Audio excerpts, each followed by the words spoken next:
परदोष व्रत कथा। बहुत समय पहले की बात है। एक निर्धन ब्राह्मणी नगर में रहा करती थी। पति का साथ छूट चुका था। उसका एक पुत्र ही जीवन का सहारा था। भिक्षा मांगकर दोनों का पालन पोषण करती, लेकिन शिव भक्ति में कभी कमी न रखती।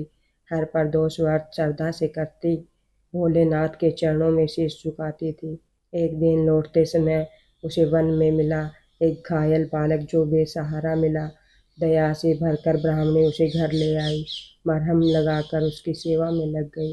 बालक बोला, मेरा इस संसार में कोई नहीं है, मैं दुखों के अंधकार में भटक रहा हूँ। ब्राह्मणी बोली, अब तुम मेरे पुत्र समान हो। इस घर में तुम सुरक्षित और महान हो। दोनों बच्चों को समान प्रेम से पालती थी। अपने हिस्से का भोजन भी उन्हें खिलाती थी। धीरे धीरे समय यूं ही बीतता गया। ब्राह्मणी का स्नेह उस बालक को बदलता गया। एक दिन दोनों युवक वन में खेलने गए। वहाँ गंधर्व कन्याएं सुंदर गीत सुना रही थी।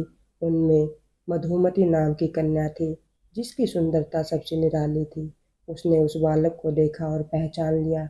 वह कोई साधारण नहीं राजकुमार था। भाग्य ने जिसे निर्धन बना दिया था, समय ने उससे सब कुछ छीन लिया था।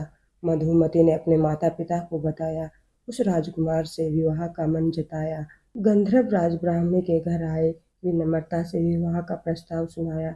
ब्राह्मणी बोली, यह मेरा पुत्र नहीं है, वन में मिला था, पर अब यही मेरा जीवन है। तब गंधर्व राज ने सारा सत्य बताया। वह धर्मराज का पुत्र है, यह समझाया। समय के फेर ने जिसे दर दर भटकाया, भोलेनाथ की कृपा ने फिर राज दिलाया। धूमधाम से दोनों का विवाह कराया गया। राजकुमार को उसका सम्मान लौटाया गया। जो कल तक भिक्षा पर जीवन बिता रहा था, आज राजमहलों में सम्मान पा रहा था। राजकुमार ने ब्राह्मणी का मान बढ़ाया, उसे राजमाता का स्थान दिलाया। ब्राह्मणी के पुत्र को मंत्री बनाया, सारे दुखों को सदा के लिए मिटाया। यह सब प्रदोष व्रत का ही फल कहलाया। भोलेनाथ ने भक्तों का भाग्य चमकाया। जो श्रद्धा और विश्वास से व्रत करते हैं, भोलेनाथ उन पर सदा कृपा बरसाते हैं। प्रदोष व्रत बड़ा ही पावन माना जाता है। हर भक्त के जीवन में सुख लाता है। जो शिव शंभू का ध्यान लगाते हैं, महादेव उनके सारे दुख हर जाते हैं।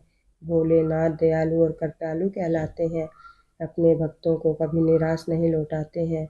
आओ हम सब भी शिव का गुणगान करें, श्रद्धा से प्रदोष व्रत का सम्मान करें। हर हर महादेव।